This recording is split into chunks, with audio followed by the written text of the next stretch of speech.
My name is Trevor Carlson, and I'm here with Drew Sparrow from Sparrow Surfboards. And we are building a big gun. This Jaws board is a 10.6 by 21 inches wide by 4.5 inches thick.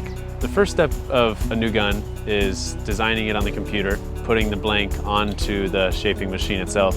From there, the computer talks to the shaping machine and back and forth cuts out the actual shape of the surfboard. This way of shaping a surfboard has changed surfboard shaping forever, whereas now our guns are not hand cut or hand shaped anymore, but designed by a machine which can give us exact precision on making the same board over and over again. Usually I like to get the thickest stringer I can possibly get in the blank, simply for strength, but also for weight. This is about as big and beefy and heavy duty as a blank gets.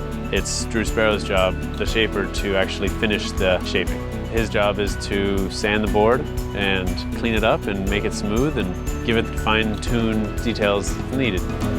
What he's focusing on is making sure that the rails are an even blend of not being too sharp and not being too soft, shaping in a certain amount of V into the tail, working on the step deck rails that I'm using, basically cleaning up the board and giving it its personality.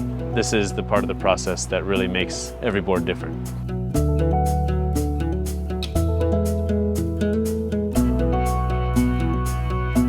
Once Drew Sparrow is done shaping the board, we bring it over to our glasser, Rob.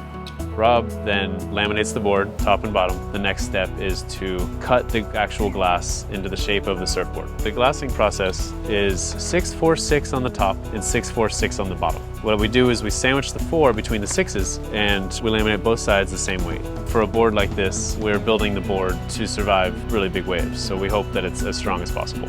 The glasser's job is as important as the shaper's job.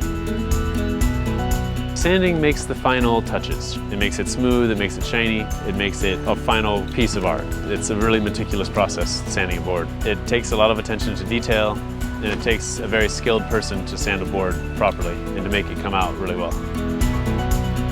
I like to paint my boards myself. It saves me money, and I get the boards quicker. I came up with the concept of putting black stripes on my board through watching the old Greg Knoll videos and seeing those black and white board shorts, and it was a super recognizable concept. Sometimes when you see everybody's either got white boards or red boards or yellow boards, it's really hard to tell who's who in the water. From a distance, if I wanted to find photos or something like that, you'd be able to know who I am. Now that the board's done and painted and stickered up and put a pad on it, this is one of my favorite Jaws models. This board was built for the biggest, scariest day I'll probably ever surf. Kind of scary to think that the next time I actually surf this board is going to be in some really big waves.